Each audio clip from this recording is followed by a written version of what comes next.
बोलिए श्री सद्गुरु महाराज जी की जय, सच्चे दरबार की जय, उमापति महादेव की जय, सनातन धर्म की जय। प्रिय भगवत प्रेमियों, हमेशा की तरह आज भी आप लोगों के लिए नए सत्संग विचारों को लेकर के उपस्थित हैं। ईश्वर का धन्यवाद है कि प्रभु ने इस लायक हमको बनाया कि आपको सत्संग विचारों को दे सकें, और आप भी धन्यवाद प्रभु का कीजिए कि आपको नियमित ऐसे सत्संग विचार मिलते रहते हैं। और प्रार्थना प्रभु के चरणों में कि आप सभी स्वस्थ रहें, सकून रहें, सुरक्षित रहें और प्रभु की कृपा आप सब पे बनी रहे। सर्वप्रथम जो अभी घटना घटी है न्यू दिल्ली रेलवे स्टेशन पे, और काफ़ी लोग उसमें घायल हुए हैं, 15-20 लोग उसमें मारे गए हैं। उन सब की आत्मा की शांति हेतु सर्वप्रथम प्रभु के चरणों में श्रद्धांजलि अर्पित करते हैं और दिवंगत आत्माओं को प्रभु अपने चरणों में रखे, अपने चरणों में स्थान दे, ऐसी प्रार्थना प्रभु के चरणों में मेरी भी है और आप सभी भी करें। भाइयों बहनों, संगम का स्नान चल रहा है, महाकुंभ का दौर चल रहा है और महाकुंभ का दौर अपने अंतिम स्तर पे है। माने 26 फरवरी को वो पूर्णतः समाप्त हो जाएगा। संतों का मेला जो था, संतों का जो व्यवस्था थी वो 12 तारीख 13 तारीख तक थी। उसके बाद संतों ने जाना वहाँ से शुरू कर दिया है। कल मैंने जो सत्संग किया था उसके बाद बहुत सारे मैसेज मुझे आए। उस मैसेजों में एक मैसेज ये भी था कि स्वामी जी आपकी बात बिल्कुल सही और सही समझ में आई है, लेकिन इसकी आध्यात्मिकता के ऊपर भी थोड़ा सा प्रकाश डालें, इसका आध्यात्मिक अर्थ भी हमें बताएं। तो आज इस विषय पे जरूर चर्चा करेंगे कि क्योंकि जितने भी तीर्थ स्थान हैं ये कहीं ना कहीं प्रतीक है, ये इशारा है। जैसे एक इशारा होता है, आप सड़क पे जाते हैं तो गाड़ी में बैठे होते हैं तो सड़कों पे इशारे होते हैं कि आपको दाएं मुड़ना है, यहाँ से यू टर्न है, यहाँ से लेफ्ट टर्न है, या कुछ इस प्रकार के इंडिकेशन होते हैं कि यहाँ से दिल्ली 800 किलोमीटर, 500 किलोमीटर, नागपुर इतना किलोमीटर, गोरखपुर इतना किलोमीटर, साइन बोर्ड लगे होते हैं।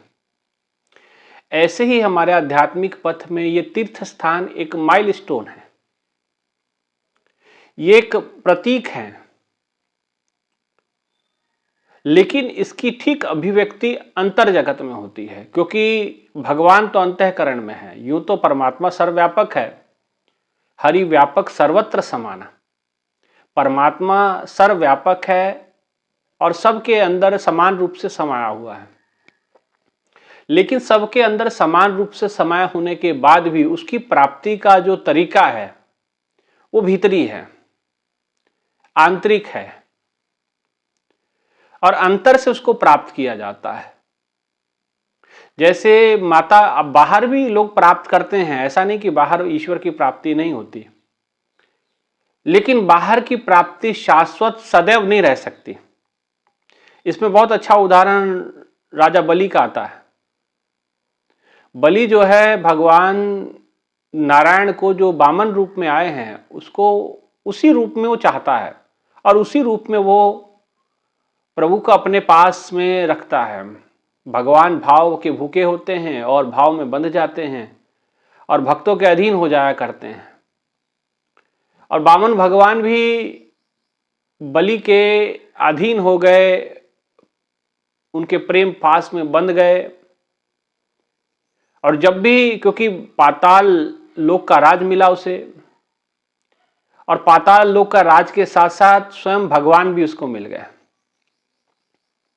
तो उसने इच्छा व्यक्त की कि प्रभु जब भी मैं घर से बाहर निकलूं, मैं अपने कक्ष से बाहर निकलूं तो मैं आपको पाऊं, आप मेरे सामने इसी रूप में रहें जिस रूप में मुझे पहले दर्शन दिए थे आपने, वामन रूप में। और भगवान वामन रूप में उसको दर्शन देते हैं। जब भी वो कमरे में मायूस होता, कक्ष में मायूस होता, बाहर निकलता, भगवान को देखता, प्रसन्न हो जाता, भीतर चला जाता। काफी समय तक ये सिलसिला चला। माता लक्ष्मी ने एक सुंदर कन्या का रूप बनाया, स्त्री का रूप बनाया, उसके पास जाती है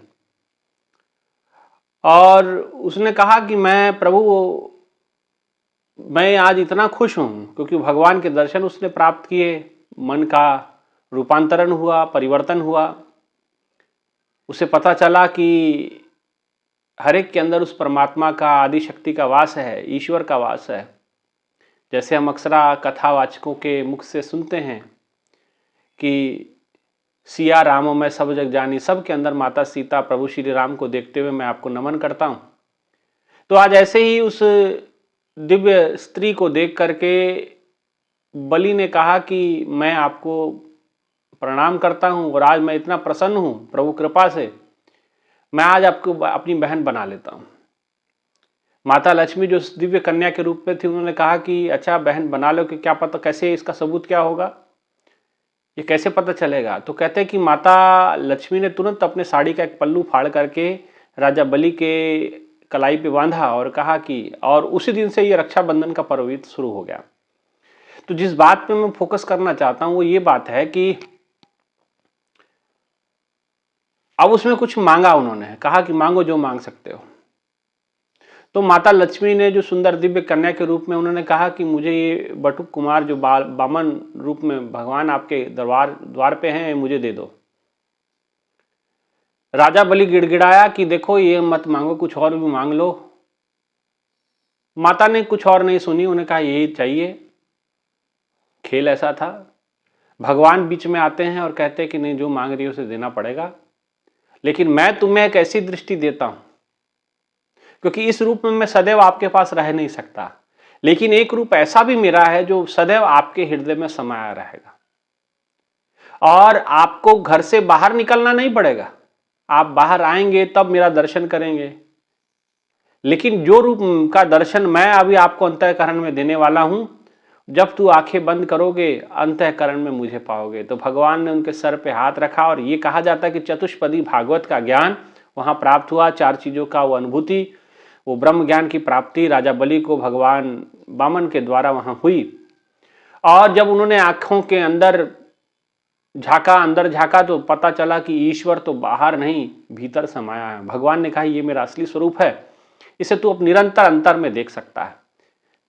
तो यही बात कि ईश्वर बाहर मिल सकते हैं, लेकिन वो सदैव आपके साथ नहीं, कुछ समय के लिए हो सकता है, लेकिन अंतःकरण में सदैव रहते हैं। इसलिए कहा कर्पूर गौरम करुणावतारम संसार सारम भुजगेंद्रहारम सदा वसंतम। सदा रहते हैं, सदा वसंतम हृदयारविंदे, कि सदा वो ईश्वर, वो परमात्मा हृदय में रहता है और हृदय में वास करता है। इसलिए भाइयों बहनों, ईश्वर अंतःकरण में है। लेकिन अब जो बात चल रही थी कि त्रिवेणी संगम की या और अन्य तीर्थ स्थानों की, काशी की, या बड़े बड़े महापुरुषों के बड़े बड़े तीर्थ स्थान हैं, शक्तिपीठ हैं, गुरुओं के दरबार हैं, ऋषि मुनिषियों की साधना स्थली है, और भी धार्मिक जगहें हैं, और मंदिरों की तो कोई कमी नहीं है हमारे देश के अंदर में, मंदिरों का देश है। तो ये जितना भी कुछ है ये सब अंतःकरण का प्रतीक है। अब आप कहेंगे कि संगम में क्या प्रतीक है?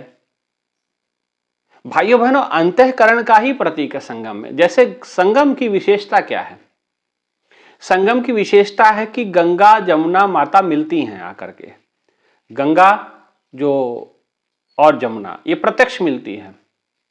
और एक इसमें और नदी का जिक्र आता है, माता सरस्वती, जो लुप्त है, जो कहा जाता है कि नीचे ही नीचे उनसे मिलाप करती है। समझे बात को जरा। जैसे गंगा जमुना डायरेक्ट मिल रही हैं और प्रत्यक्ष हैं, सामने दिख रही हैं, लेकिन माता सरस्वती का वास डायरेक्ट नहीं है, खुली आंखों से नहीं दिख रहा है, वो नीचे से कैसे कहते बहाव है। और उसके पीछे भी बड़ी एक कहानी आती है, भगवान गणेश ने उनको श्राप दिया, तो वो सारी बातें हैं, लेकिन उस पर कभी और विचार करेंगे। तो माता सरस्वती लुप्त है और वो अचानक प्रकट होती हैं और त्रिवेणी में मिलती हैं, ऐसा मान्यता है। अब आप कहोगे कि त्रिवेणी संगम जहां 3 नदियों का संगम है, उसमें 2 नदियां तो प्रकट रूप में हैं, प्रत्यक्ष हैं, लेकिन तीसरी अदृश्य है, वो नीचे नीचे बहती है, ऐसा कहा गया, या नीचे से आके मिलती हैं, ऐसा कहा जाता है। तो त्रिवेणी संगम प्रतीक है हमारे घट के भीतर का। इसमें गुरु रविदास जी की एक बड़ी सुंदर घटना है। किसी व्यक्ति ने कहा कि भाई त्रिवेणी संगम के बारे में, तो उन्होंने कहा कि शरीर में से 3 नाड़ियां होती हैं, ईड़ा, पिंगला, सुषुम्ना, 3 बसे इक थाई, कि ये नासिका के दोनों क्षेत्र हैं, इसे एक को ईड़ा नाड़ी कहा जाता है, पिंगला। यूं तो नाड़ियों का पूरा शरीर में नाड़ियों का जाल है, 72,000 पता नहीं 72 करोड़ नाड़ियां कही गई हैं, लेकिन मुख्यतः 10 हैं, और 10 में से भी 3 प्रमुख मानी गई हैं। अब 10 में से 3 प्रमुख कौन सी है? ईड़ा, पिंगला और सुषुम्ना। अब ईड़ा पिंगला क्या है? नासिका के एक तरफ ईड़ा नाड़ी है, दूसरे तरफ पिंगला नाड़ी है। यही प्रतीक है गंगा और जमुना का। गंगा जमुना एक ईड़ा स्वर है, एक पिंगला स्वर है। ईड़ा, पिंगला, सुषुम्ना, 3 बसे इक थाई। संत बेनी जी कहते हैं ईड़ा, पिंगला, सुषुम्ना, 3 बसे इक थाई। और जहां ये तीनों बसती हैं, मन मज्जन करे तिथाई। अब आप संगम में जाएंगे तो वहां क्या होगा कि आप मन का स्नान नहीं कर सकते। कोई अच्छी ऊंची आध्यात्मिक अवस्था का होगा तो उनकी बात मैं नहीं कह सकता, लेकिन आम जनमानस की बात मैं कह रहा हूं। कोई ऐसे ऋषि, महर्षि, संत, महापुरुष होंगे जो जिनकी ऊंची अवस्था होगी, उनके लिए तो कोई बात ही नहीं है। लेकिन आम जनमानस के लिए कि जिनके ईड़ा, पिंगला, सुषुम्ना, 3 बसे इक थाई, बेड़ी संगम तह प्रयाग, मन मज्जन करे तिथाई। बेनी जी कहते हैं कि मन मज्जन करे तिथाई। यहां आप जो प्रयागराज में जो संगम क्षेत्र देखते हैं, तीर्थ क्षेत्र देखते हैं, यहां पे गंगा जमुना प्रकट है। जैसे ये दोनों ईड़ा और पिंगला दोनों प्रकट है, लेकिन एक सरस्वती है, वो सुसुप्त है, यहां यूं कहें कि लुप्त है। और अध्यात्म में कहा गया कि ईड़ा, पिंगला, सुषुम्ना रीढ़ की हड्डी के बीच में से आती है, ऐसा कहा जाता है, ऐसी मान्यता है। 3 बसे इक थाई, और तीनों जाके यहां पे एकत्रित होती हैं। और तीनों एकत्रित होती हैं तो यहां जब एकत्रित होती हैं तो यहां मन मज्जन की तिथाई, यहां संगम है। जैसे वो संगम है, वैसे ही हमारे घट के भीतर भी एक संगम है। 2 नाड़ियां प्रकट है, इसी को गंगा मानिए, एक को जमुना मानिए। और जो सुषुम्ना रीढ़ की हड्डी के बीच में से आती है और यहां आके मिलती है, ये सुषुम्ना। अब ये मिलेगी कैसे? बाहर तो नदियां आ रही हैं, बह जा रही हैं और मिल जा रही हैं, लेकिन इसमें अब ये तो चल रही है श्वास से, लेकिन गुरु की कृपा इसमें क्या कार्य करती है? गुरु जिस समय मस्तक पे हाथ रखता है तो ये तीनों नाड़ियों का यहां संगम हो जाता है, माने मिलाप हो जाता है। तो उसका प्रतीक है कुछ, जैसे तीनों का मिलाप होता है तो यहां भयंकर प्रकाश हो जाता है, यहां ईश्वरीय प्रकाश प्रकट हो जाता है। अब बाहरी नदियों में ये संभव नहीं है, वहां तो चलो नदियां मिल रही हैं, उसमें आप शरीर का स्नान कर सकते हैं, पुण्य प्राप्त कर सकते हैं। लेकिन अंतःकरण में मन मज्जन करे तिथाई, ईड़ा, पिंगला, सुषुम्ना, 3 बसे इक थाई। तीनों एक जगह जब प्रकट बसते हैं, बेड़ी संगम तह प्रयाग कहे, मन मज्जन करे तिथाई, वो संगम मानना, और वहां पे मन मज्जन करे तिथाई। आज जो समस्याएं हैं वो मन की हैं सारी। कई लोग कहते हैं मन मलिन हो गया है, मन में गलत विचार हैं, मन में गलत भावनाएं हैं, मन में गलत प्रसंग चलते हैं, मन में गलत विचार आते हैं। ये सारा खेल मन का है, और उस मन के आधार पर शरीर कार्य करता है। तो बेड़ी जी कहते हैं कि मन मज्जन करे तिथाई। बाहर का स्नान तो आप संगम में कर लेंगे, कुंभ में जाकर के, तीर्थराज प्रयाग में जाकर के संगम में स्नान कर लेंगे, लेकिन मन मज्जन कहां करेगा? मन का मज्जन कहां होगा? मन का शुद्धिकरण कहां होगा? मन कहां स्नान करेगा? शरीर का स्नान बाहर की नदियों में हो गया, लेकिन मन का स्नान ये इस स्थान पे, इसीलिए आप देखेंगे ऋषि महर्षि आंखें बंद करके बैठे हैं, भगवान महावीर आंखें बंद करके बैठे हैं, भगवान शिव आंखें बंद करके बैठे हैं, भगवान हनुमान जी बैठे हैं ध्यान कर आंखों बंद करके। राम जी की भी कई तस्वीरें आपने ऐसी देखी होंगी, कृष्ण जी की भी कुछ आपने ऐसी तस्वीरें देखी होंगी जहां भगवान ध्यान में बैठे हैं। ऋषि मनीषियों का तो कहना ही क्या, वो ध्यान में ही डूबे रहते थे, है ना। तो ये क्या है, यहां असली मन स्नान करता है, और इस स्नान का प्रतीक है वो बाहर जो कुंभ क्षेत्र में आप संगम स्नान देख रहे हैं, उसका प्रतीक है ये शरीर में ईड़ा पिंगला सुषुप्ना। ये दोनों स्वरों को, एक को ईड़ा कहते हैं, एक को पिंगला कहते हैं, और सुषुप्ना पीछे से आती है और इस जगह पे मिलती है। और ये मिलती कैसे, ये अपने आप नहीं मिलती, वहां तो अपने आप आके मिल रही हैं। नदियां तीनों प्रकट है, दो प्रकट है, एक अप्रत्यक्ष रूप में है, और वहां तो ऑटोमेटिक मिलाप हो रहा, लेकिन यहां ऑटोमेटिक नहीं होता। यहां कैसे होता है, यहां प्रभु की कृपा से, गुरु की कृपा से जब सर पे हाथ आता है तो यहां प्रकट होता है। इसीलिए इस माथे पे तिलक लगाया जाता है। ये जो तिलक मैंने आप लगाया हुआ है, या आप लोग भी लगाते हैं, लोग लगाते बहुत हैं लेकिन लोगों को पता नहीं है जी भाई लगाना है, लगाना है, पंडित की पहचान है, साधु की पहचान है कई जगह, क्योंकि शास्त्रों में आता है कि तिलक लगाना चाहिए, है कि तिलक धारण करना चाहिए, त्रिपुंड धारण करना चाहिए। कई वैष्णव टीका लगाते हैं, 3 लकीरें सीधी खींचते हैं, कोई आड़ी खींचता है, त्रिपुंड उसको बोलते हैं। ये त्रिपुंड क्यों है यहाँ, यही क्यों बनाया जाता है, वो इसीलिए बनाया जाता है कि ये जो तीनों नाड़ियां यहाँ आके प्रकट होती हैं, और ये आंख जो बनती है, या ये तिलक जो लगाया जाता है, ये उसी संगम स्थल का प्रतीक इस शरीर के अंदर है। वो इसी जगह जैसे बाहर नदियों का संगम होता है, इस जगह पे शरीर की तीनों नाड़ियां का संगम स्थान है, इसीलिए इसको तिलक लगाया जाता है, यहाँ अक्षत लगाया जाता है, इस पे त्रिपुंड लगाया जाता है, इस माथे को बड़े तरीके से सजाया जाता है। अलग अलग संप्रदाय में अलग अलग तिलक धारण करने का प्रचलन है ना। तो इसीलिए भाइयों बहनों, ये 3 बसे इक थाई मन मज्जन करे तिथाई, बेडी जी कहते हैं कि वहां मन मज्जन करता, माने मन स्नान करता। तो ये जो बाहरी आप संगम क्षेत्र देख रहे हैं, इसका ये प्रतीक है अंतःकरण का। कबीरदास इसमें बड़ा अच्छा वचन कहते, इसलिए संतों ने कहा, रामानंद जी से किसी ने पूछा, गुरवाणी के अंदर रामानंद जी की गिनती के 1 या 2 श्लोक हैं। रामानंदाचार्य, जिनको रामानंदाचार्य से भी नाम जानते हैं, और कबीरदास जी के गुरु थे, और उन्होंने कहा कि उनसे पूछा किसी ने कि आप गंगा स्नान में नहीं जाते, वो कहते वहां तो मैं तब जाऊं जब इहा ना होए। तो क्यों कहा उन्होंने ऐसा, क्योंकि उनकी अवस्था उस स्थिति में थी, वो अंदर में स्नान कर रहे थे, तो कहे मुझे बाहर जाने की जरूरत क्या है ना। तो इसीलिए संतों ने वो स्नान किया चाहे नहीं किया, उनकी कोई बराबरी नहीं, कोई तुलना नहीं, क्योंकि वो अंतःकरण में मानसिक स्नान उनका चल रहा था। उनकी त्रिवेणी संगम अंतर में हो चुकी थी, उनका त्रिवेणी संगम इस जगह पे, इस द्वार पे हो चुका था, इससे दिव्य दृष्टि उनकी खुली हुई थी। ईड़ा पिंगला सुषुप्ना 3 बसे इक थाई। आप रविदास जी के कई मंदिरों में जाएंगे तो रविदास जी के सीने को फाड़ा हुआ, वो एक जो जिससे चमड़ा काटा जाता है, उससे उन्होंने अपना शरीर फाड़ा हुआ है, और फाड़ करके उसमें से 3 नाड़ियां निकाल के से आपस में टच कर रखी हैं। जैसे आप तीन अगर वायर लेके, तार लेकर के आप करंट की तार तीनों में जोड़ देते हैं ना, ऐसे करके, वैसे उन्होंने तीनों नाड़ियां निकाल करके ऐसे जोड़ रखी हैं। बोले ये ईड़ा पिंगला सुषुप्ना। तो इतनी ऊंची अवस्था के लोग थे, इसलिए वो संगम में जाए ना जाए उनकी एक अलग बात है, उनकी स्वयं की इच्छा है ना। इतनी ऊंची अवस्था को प्राप्त कर गए थे, इसीलिए संतों की नकल नहीं आप कर सकते। संत तो बड़ी ऊंची अवस्था के थे, उन्होंने अंतःकरण में स्नान उन्होंने कर लिया था, है ना।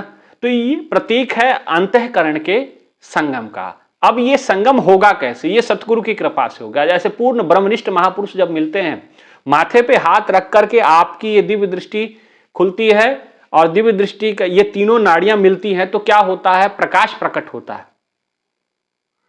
अब ये माला जपने से नहीं होगा, ये कोई मंत्र उच्चारण से नहीं होगा, ये अब आजकल मैंने देखा कि मोबाइल पे लोग कहते हैं कि ये चीजें कर दो।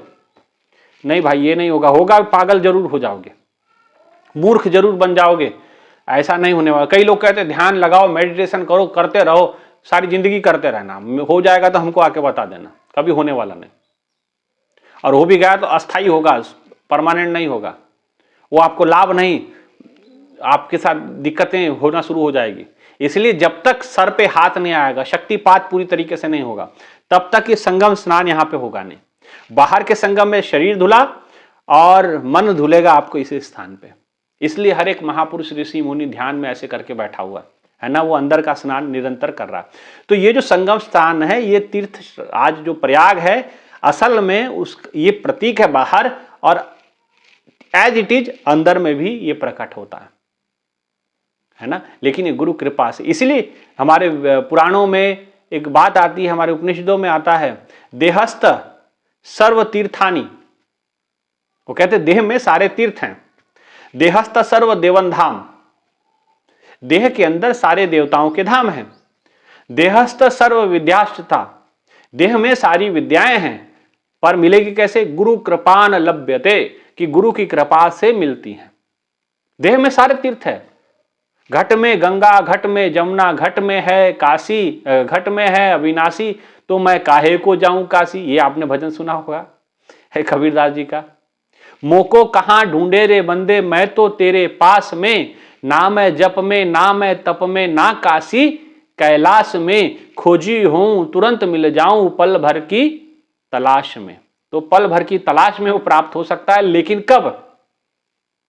घट में राधा, घट में कृष्णा, घट घट है अविनाशी, तो घट में ही राधा, घट में ही। इसलिए आपने देखा होगा एक हनुमान जी का भी ये बड़ा अच्छा इसमें उदाहरण आता है। वो अपना सीना फाड़ के दिखाते हैं कि सिया राम बैठे हैं मेरे सीने में, वो भजन भी आप सुनते हैं।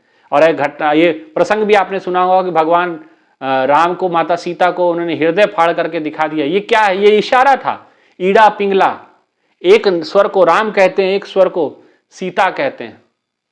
और ये सुषुप्ना नाड़ी जब यहाँ प्रकट होती तो वास्तविकता में वो असली रूप में भगवान राम और सीता मिल जाते हैं, है ना। आत्मा परमात्मा का मिलन यहाँ हो जाता है। ये है, ये इसका प्रतीक है तीर्थराज प्रयाग। तो भाइयों बहनों, ये उसकी असली अर्थ में संगम ये है। घट के अंदर जब तीनों नाड़ियां मिलती हैं तो अंदर में मन मज्जन करे तिथाई, वहां मन स्नान करता है। तन तो आपका बाहर कर लिया, लेकिन मन अंदर में करता है। इसलिए, लेकिन अब वहां तक पहुंचने के लिए सतगुरु की आवश्यकता है। अब मोबाइल से नहीं काम चलेगा कि मोबाइल में जी दे दो जी, आजकल बड़ी फीस भर दो और मोबाइल में दे दो ज्ञान, वो सब नहीं होगा। ये सब करने वाले, बकवास करने वाले बहुत लोग मिलेंगे कि ऐसा करो वैसा करो, ऐसे नहीं होगा। कई कुंडलियां जागृत करेंगे, वो सब कुछ नहीं होने वाला है। ये गुरु कृपा से ही होगा, क्योंकि ग्रंथों में कह दिया, देहस्थ सर्व तीर्थानी, देहस्थ सर्व देवन धाम, सभी देवताओं के धाम आपके शरीर में है। देहस्थ सर्व विद्याष्टता, सारी विद्याएं आपके देह में हैं।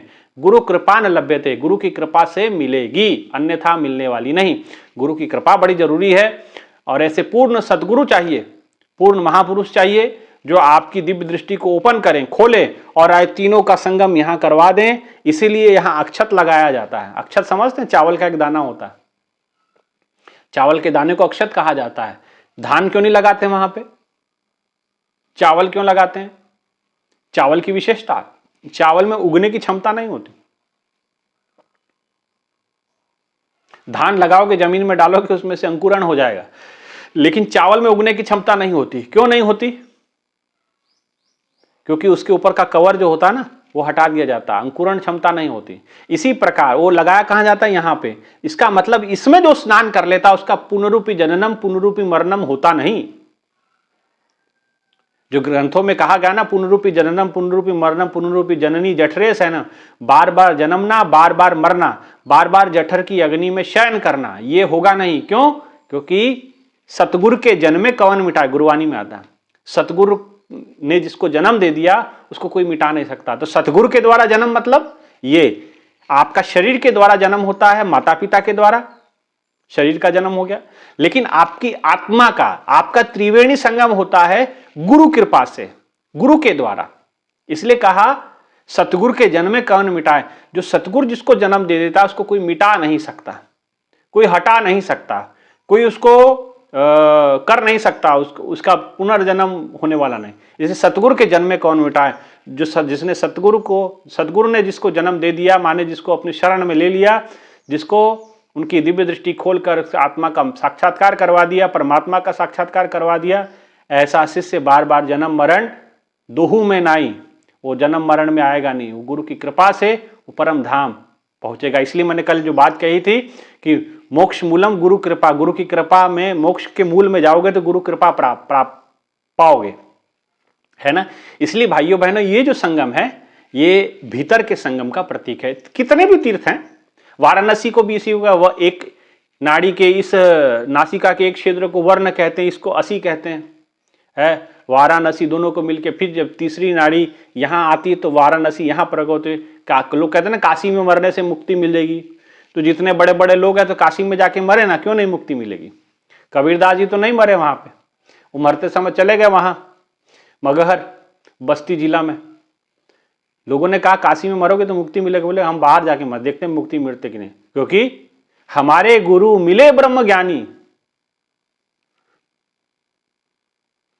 कहते हमारे गुरु मिले ब्रह्म ज्ञानी, मुक्ति भरे जहां पानी। जिसके घर में मुक्ति पानी भरती है, ऐसे सदगुरु हैं हमारे, है ना। इसलिए ऐसा गुरु चाहिए जिसके घर में मुक्ति, तो कहते वो कहते कि फिर काशी क्या है, कैसे काशांतो मरनो मुक्ति, काशी में मरने से मुक्ति मिलती है।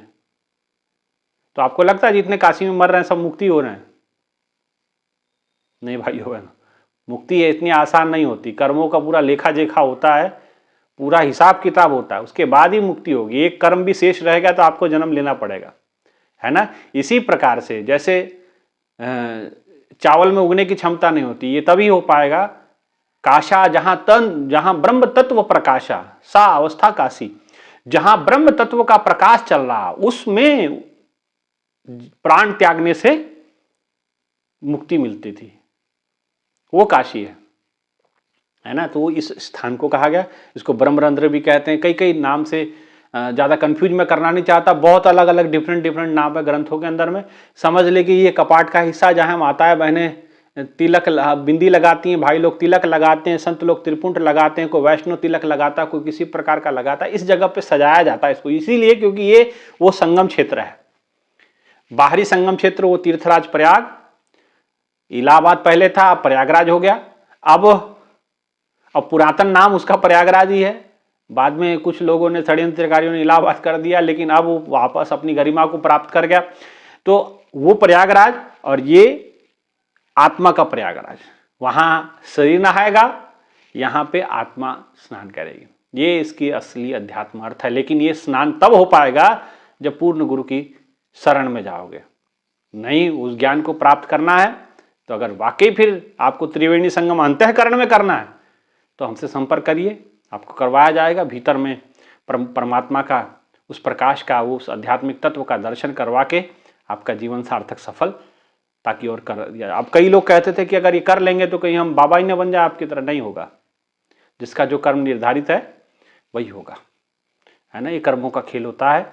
तो जो जिम्मेदारी से कभी भगवान आपको भगाएगा नहीं, भगवान ने स्वयं इतनी शादियां की हैं तो वो क्यों दूसरे को शादी करने से रोकेगा। आपकी इच्छा है करनी करे, नहीं करनी मत करे, है कि नहीं। इसलिए कोई बाबा नहीं बनेगा, जो बनेगा बनने वाला होगा उसको कोई रोक नहीं पाएगा, ठीक है ना। इसीलिए आप बिना किसी संकोच के आप उस ब्रह्म तत्व प्रकाश को प्राप्त कर सकते हैं। संपर्क करें, कैसे प्राप्त करना है तो फिर उसकी व्यवस्था की जाएगी। अगर वाकई अध्यात्म के खोजी हैं, परमात्मा के खोजी हैं, परमात्मा को प्राप्त करना चाहते हैं, और तभी फिर कई लोग कहते हैं फ़ोन करके कहे ज्ञान हमें मोबाइल पे समझा दो। मैंने कहा ये सब नहीं होगा, ये मोबाइल पे करने वाली चीज़ें नहीं, किसी और के पास जाइए मोबाइल से करना है तो। यहाँ जो गुरु के कृपा से जो प्राप्त हुआ है, जो गुरु की कृपा से हमें प्राप्त हुआ है, और गुरु के आदेश के अनुसार जैसा उन्होंने समझाया उसी अनुसार ये होगा। नहीं तो बाद में बड़ी परेशानी, क्योंकि ऐसे 2-4 लोगों ने मोबाइल पे ये सब काम किए और बाद में बड़ी परेशानी उनको दिक्कत हुई, बड़ी समस्याओं का सामना उनको करना पड़ा, है ना। इसलिए हम नहीं चाहते किसी के साथ मुसीबतें आएँ, दिक्कतें आएँ। इसलिए अगर प्राप्त करना ही है, वाकई ईश्वर के खोजी हैं, तो आपको आमने सामने बैठना पड़ेगा और तभी ये ज्ञान प्रोसीजर और ये तभी त्रिवेणी संगम जो अंतःकरण का है वो करवाया जाएगा। उसी को ज्ञान दीक्षा कहते हैं, उसको नामदान भी कहते हैं, कई तरीके से कई, है ना। तो इसलिए ये जो संगम है ये भीतर के इस जगह पे जो संगम होता है तीनों नाड़ियों का, उसका प्रतीक है ना। तो बाहर में स्तन रहा है, इसमें मन रहा है ना। इसलिए कहा जल में मीन प्यासी मोहे देखत आवे हासी, आत्म ज्ञान बिना नर भटके कोई मथुरा कोई काशी, है ना। इसलिए कहा कि आत्मा का ज्ञान न होने के कारण कोई मथुरा भटक रहा, कोई काशी भटक रहा, है ना। इसलिए कहीं भटकने की जरूरत नहीं। घट में है अविनाशी तो मैं काहे को जाऊं काशी, जब घट में बैठा हुआ तो मैं क्यों कहीं जाऊं। रामानंद जी का ये मतलब था, संतों का ये मतलब था, क्योंकि उन्होंने अंदर में प्राप्त कर लिया। अब जो जिन्होंने प्राप्त कर लिया वो तो नहीं गए, लेकिन अब जो नए लोग हैं जिन्होंने जरा, उनको तो पता ही नहीं अंदर का कुछ, तो उनके लिए प्रतीक स्वरूप बाहर बनाए गए थे कि भाई इसको देख करके वो अंतःकरण तरफ पहुंचे, ठीक है ना। यही इसके पीछे त्रिवेणी संगम का सही अर्थ ये है, अंतःकरण का, ठीक है। इतना ही कहते हुए विचारों को विराम, और आप सभी से आग्रह कि आप जरूर इस चैनल को सब्सक्राइब करें, इन विचारों को आगे तक संप्रेषित करें, आगे भी लोगों को सुनाएं समझाएं, और किसी को जिज्ञासा होगी उस ईश्वर की प्राप्ति की तो आप जरूर हमसे संपर्क करें, फिर योग बनाया जाएगा, किसी भी प्रकार से बताया जाएगा, ठीक है। इतना ही कहते हुए विचारों को विराम देते हैं, और जरूर चैनल को सब्सक्राइब करें और विचारों को पूरा सुनें। धन्यवाद। बोलिए श्री सद्गुरु महाराज जी की जय, सच्चे दरबार की जय, उमापति महादेव की जय, तीर्थराज प्रयाग की जय, और सनातन धर्म की जय। धन्यवाद।